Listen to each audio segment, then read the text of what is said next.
Lucky last, Mr. Peter Neale. Come up, Pete.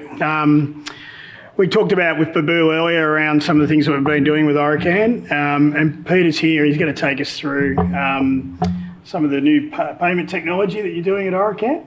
Certainly will. And then get us to a drink. Yes, the death slot. So Paul, interesting, we had a guest speaker on AI at our roadshow. We've done a roadshow state by state over the last sort of 6 weeks, and the keynote speaker we had was a world-leading authority on AI. He's worked with Fortune 500 companies and advised the UN and a whole range of different organisations on AI. And so I was doing the introductions to him, and of course I thought the right thing to do would use ChatGPT to write the introduction for him. And I went through and listed all of his credentials, which was pretty impressive. It was a long ChatGPT. And then it got down to, I said, put in an interesting fun fact about Alan.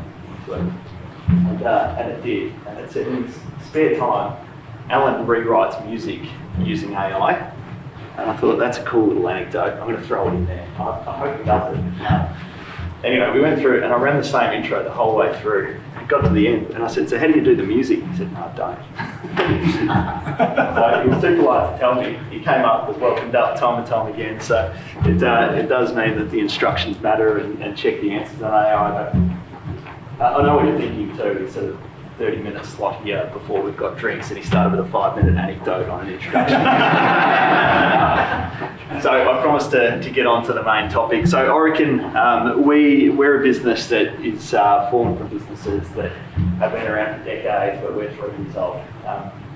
I came into the business when we were formed, so we brought together market leaders in parking meters, infringement management and enforcement technologies, and effectively 3 businesses that were brought together in the 18 months prior to me joining.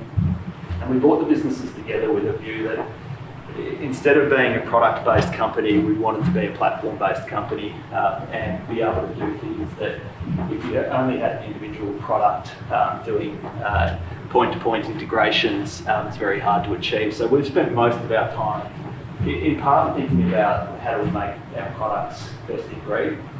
We deliberately took a philosophy that we didn't want our products to be sold because if you had one, you had to have all.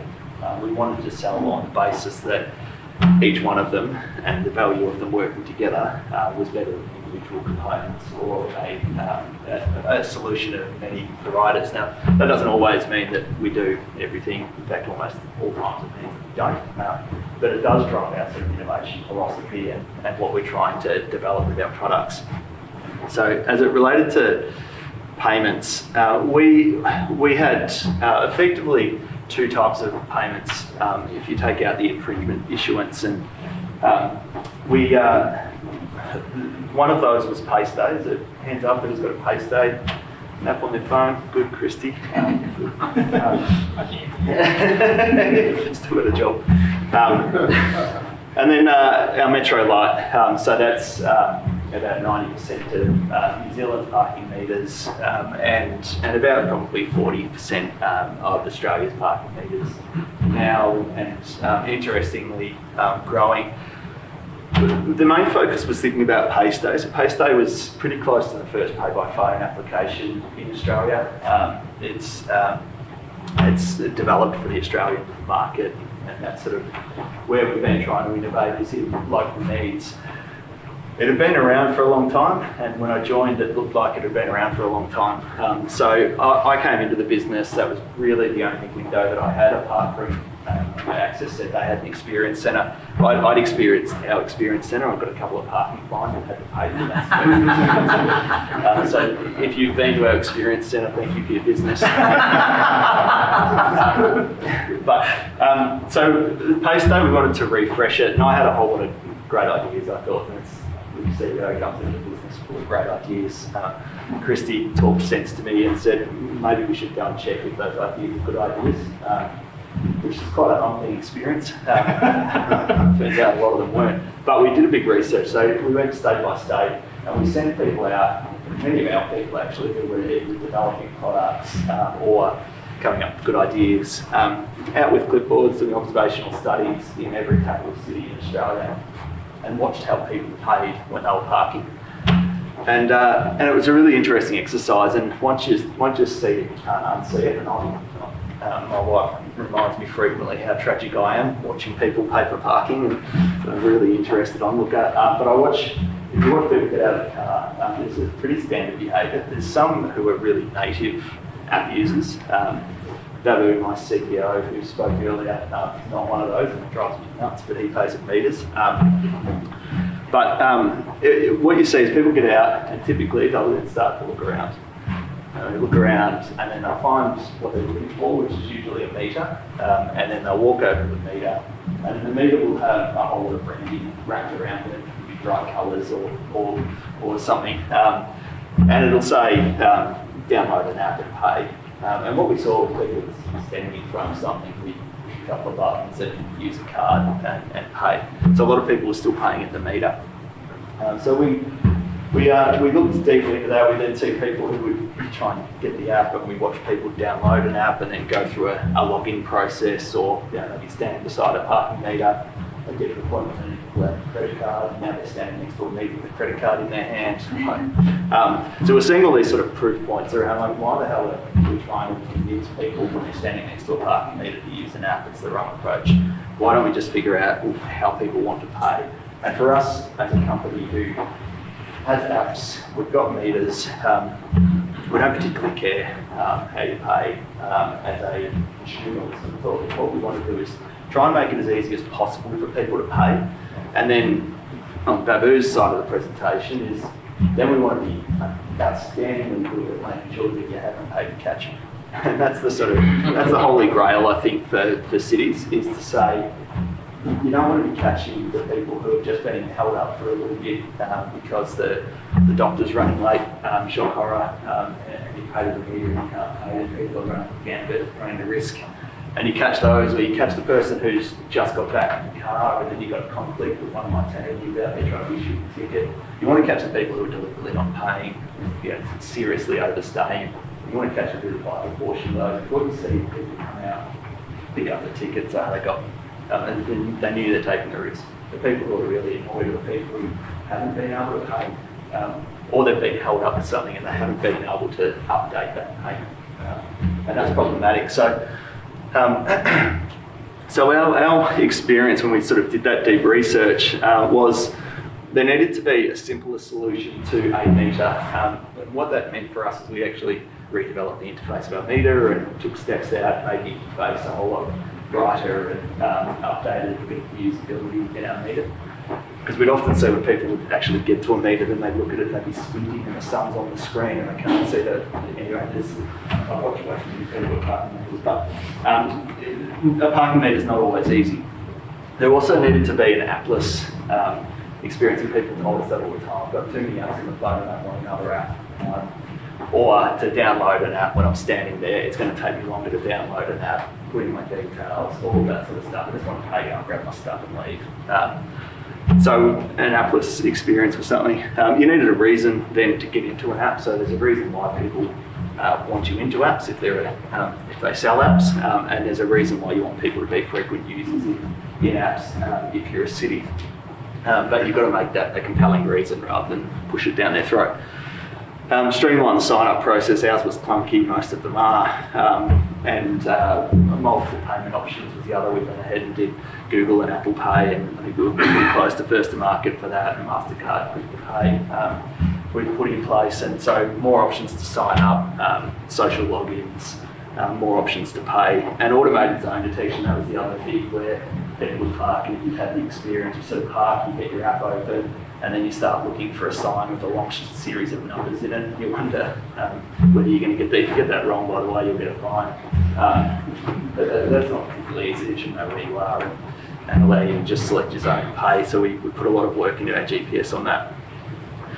But with our appless experience, we thought about what that behaviour where somebody's standing on the street and scanning the environment. That person is looking for a parking meter, but we've been trained and groomed for generations to land at the street and look for a parking meter. And if you can see a parking meter, you walk up to it. If you can't see a parking meter, then people look at signs, and then they look really confused and try parking signs. But we wanted something that actually looked like a parking meter, that was a little bit more easy to deploy, easy to use, and encourage people to migrate to digital. So we came up with PayStay Guest, which is our PayStay digital payment solution, but without the need to download an app. And then we developed this device to connect it to the on-street infrastructure. So we call it our virtual meter, Metro Virtual, Christy, and it designed to affix to any street pole. There's street poles all over every street. So non-powered,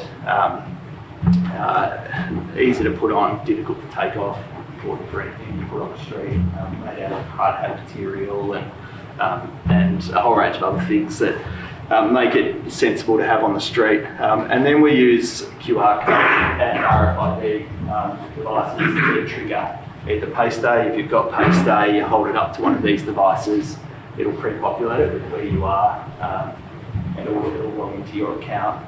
You'll select your time and walk away with Apple or Google Pay. So it sort of goes from a lot of clicks to about 3 clicks on the street. If you don't have the app, it'll take you to the Guest app, and you repeat the same experience. You set your time, you put your rego in, Apple or Google Pay, and away you go. Really good for people who are visiting the area. If you've got international visitors, they won't be downloading an app. If they do, they'll probably download it from their own international app store, and it won't work in Australia. There's a whole range of stuff that this solves for. I'll take a break from talking and show a video, I think, which is probably covering some of the similar ground. Introducing PayStay Guest, frictionless digital parking payments. Designed to increase the uptake of digital payments and simplify the customer experience. Community members simply scan the QR code located on the parking meter, signage, or tap a Metro Touch and Go virtual meter with an NFC-enabled device. Registered PayStay app users will be redirected to the app. Guest users now enter or confirm the zone number. Enter their vehicle registration, state and mobile number. Once the desired time is chosen, they choose their payment method. Customers have the option to check out with Apple Pay, Google Pay or credit card. Upon payment completion, customers also have the option to email or download their receipt. PayStay Guest. No app? No worries. And it's amazing the way that, because we started with the understanding the user experience at the curb, the way that is automatically adopted by people. We just rolled those out at Huntington Beach in California alongside our parking meters. The customer wasn't sure whether they were going to be effective in the environment. Why would people use them? How would they know what they are? Within days, 20% of the transactions have been processed through the guest payments. It's a pretty long way away from where we are now, because it's simple, they don't need calls. So it's working very well. But we stopped at that point. We said, right, we've got a non-app-based payment, we've got the app-based payment, we've improved the usability of our meters, but it still doesn't solve the situation where the way the parking's been designed is by businesses typically that have got specialisation in one product and deep in one product, and never shall the two meet. And that's kind of where the channel of innovation has gone over the years. And we thought about that, thought actually, why is it that if you start making a payment at a meter, that you can't add an app? Or why, if you started it in 1 meter, in one area of the city, can't you then go to another meter anywhere in the city and update the payments? Or if you started it in the guest, and then you want to transfer it to your app to have richer features, which the app has, why can't you do that? And so we came up with the concept of omni-channel payments, and we've now released this, and we think it's going to revolutionise the way that people pay. I think the choice for customers as they're going through this transition to digital, which is inevitable, right? We're all or the same view, I think, that it ends up with a digital experience. But when you're a city, if you don't provide a non-digital experience, it becomes very hard to enforce very strongly. Because the one person that writes in and says, I actually don't have a phone, how was I supposed to pay? And they give me a fine. Cities are very, find it very difficult to say bad luck because you don't have a phone, you now get parking fines. So we need the opportunity to pay everything because of migration is already there. So starting with the physical, moving people to the digital, getting them to then going over the app, starting native using the digital allows the meters to be thinned out and over time perhaps reduced. Strangeness to say we've got self-parking meters, but that's what we're trying to help and trying to accelerate through the industry. So omni-channel payment. So start and extend at any meter. So that's our Metro Light meter here at the moment. Most people don't know it as an education sort of journey for us to go through there, but you can start and stop at any payment. Often you don't park near where you shop. So this allows you to park and then go to the shop, and if the hairdresser's running late, go out to the meter in front of the hairdressers and extend your park from the parking meter. Pretty straightforward, but you see one of these meters, you can do it. You can then extend my park meter to digital. So that will be jumping to the parking meter, scan the QR code. And with the QR code, then you can start to engage with our systems in a way that will allow you to take choices to when you want to get a reminder when your time's going to come up. So we can send you a text message from the meter to say, your time's about to expire, would you like to extend? Say yes, then we can either do that through your app or through the appless experience and get people to extend without having to get back to a meter. If you're in front of the street, I can get to the meter before one of my staff gets there and shoots you a ticket. So it's post-day guest extensions, again, the appless experience starting to pick up more of the app experience. So allowing you to be able to extend sessions without needing to have the app and post-day app extensions. So jumping into the app, seeing the session that you're running on your primary vehicle and be able to jump in and extend that or stop that. And then the QR codes, which I should mention, all of this is because of the connected back end that we've got. We call that EasyCon through creative name. It makes communication easy. But all of it importantly is also this. So every payment, every interaction then goes into the central management system. That's really important for the QR codes, not just here, not just to understand user behaviour, which vehicles are migrating to digital, which ones should be doing more nudge to get them into digital, but also the QR codes on our Metro Virtual are able to be monitored at an activity level. So we then set fraud alerts on QR code payments or an RFID devices so that you can monitor if anybody's using the QR code over the top of them, RFID tags over the top of them or anything else. So a heavy layer of fraud prevention, but also seeing all your payments from every channel in one spot in real time. So I won't cover off the benefits in too much detail, but the reminders I think is an important piece. Just stopping. I hold a view that most people who run out of time on their parking don't park, pay at a meter with the intention of not giving back in time. So I come from a government background many years ago, and I sort of start with a willing compliance mindset. Like most people will willingly comply, and then also make a judgment call about whether it's okay to run that risk if they haven't willingly complied. So extensions and reminders make it easier for people who would pay. And my bet is that cities will get more revenue from payments by prompting people who don't have time to get back to the meter, who at the moment run the gauntlet. And our data says that you're probably only going to get caught about, depending on how good the city is, but it could be down as low as 4% of the time that you don't pay, up to if you're using Babu's technology, maybe 30% of the time. But you can learn behaviour because you can run that gauntlet and get away with it. So that reminders and extensions is really important. I think that increases revenue and compliance. So I'll leave it there. I am between you and a drink, and you've had enough of parking.